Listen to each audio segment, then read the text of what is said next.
সংযুক্ত আরব আমিরাত ইউএই বা দুবাইতে বাংলাদেশিদের ভিসা সম্পূর্ণ বন্ধ বা গণহারে ভিসা বাতিলের বিষয়ে সামাজিক যোগাযোগ মাধ্যম ও কিছু অনলাইন পোর্টালে ছড়িয়ে পড়া খবরগুলো অফিসিয়ালি সত্য নয়। আসল ঘটনা ও বর্তমান পরিস্থিতি। ১.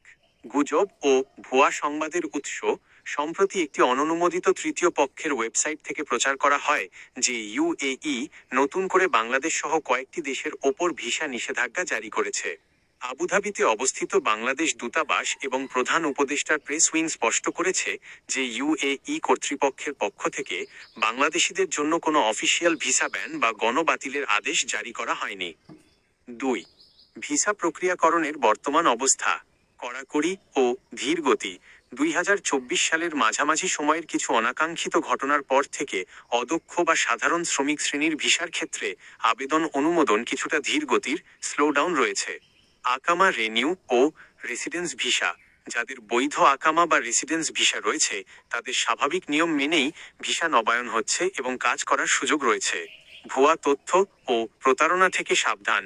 নতুন ভিসা বা কাজের অফার দেখিয়ে কোনো এজেন্সি যেন মোটা অঙ্কের টাকা হাতিয়ে নিতে না পারে সে বিষয়ে সচেতন থাকা জরুরি। পরামর্শ: অসত্য খবর বা গুজবে আতঙ্কিত না হয়ে যে কোনো তথ্যের জন্য বাংলাদেশ দূতাবাস, আবুধাবি বা কনসুলেট, দুবাই এর অফিসিয়াল বিজ্ঞপ্তি অনুসরণ করুন।